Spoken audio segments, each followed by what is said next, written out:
Merci beaucoup Dany, merci pour ces bons mots en faveur d'Alsace Nature. Bonjour à toutes et à tous, je ne vais pas être trop long aujourd'hui non plus. On ne va pas trop développer les arguments contre le GCO, je pense qu'ils sont connus par les uns et les autres. Ce que je voulais simplement rappeler, c'est que notre pire adversaire aujourd'hui, ce n'est pas Vinci, ce n'est pas l'État, c'est la résignation. Nous ne devons pas nous résigner et nous avons de bonnes raisons de ne pas nous résigner. Il y en a au moins deux que je voudrais citer rapidement. La première, c'est que le temps joue contre Vinci et le temps joue pour nous. Alors pourquoi ? Parce que la déclaration d'utilité publique, elle est valable jusqu'en janvier 2018. Ça se rapproche, c'est dans un an.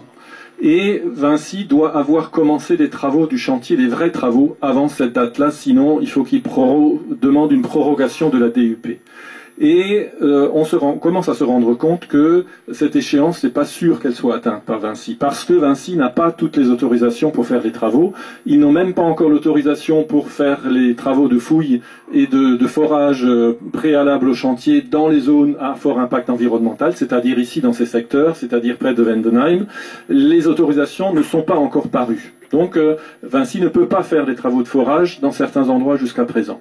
Ensuite, Vinci doit encore obtenir d'autres autorisations au titre des espèces protégées pour le vrai chantier, pas pour les fouilles et les forages préalables, et au titre de la loi sur l'eau.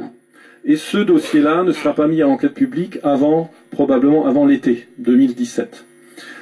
Et là, Vinci considère ça comme une formalité dans son programme en disant bon, on va faire l'enquête publique, puis après on aura les autorisations, puis on pourra faire le chantier. Ben nous allons tout faire pour que ça ne soit pas une formalité.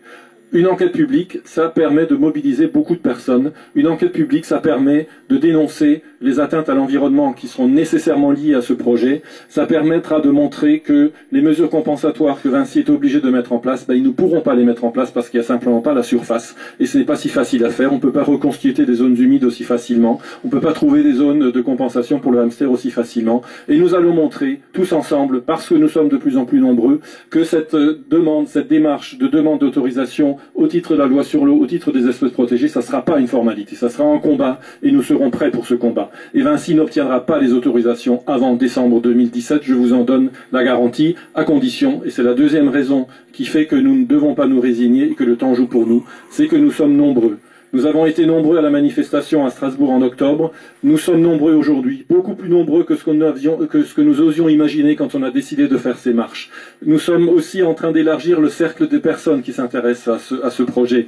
Ça va de la culture à l'agriculture, sans jeu de mots, en passant par les naturalistes, en passant par les amoureux du paysage, en passant par les gens qui réfléchissent en termes de transport. Et c'est une assise qui est de plus en plus large. Il y a des Strasbourgeois, il y a des gens de la périphérie. Et plus nous serons nombreux, plus nous aurons de chances de faire en sorte que le temps joue pour nous et joue contre Vinci et joue contre les gens à l'État, les politiciens qui veulent ce projet.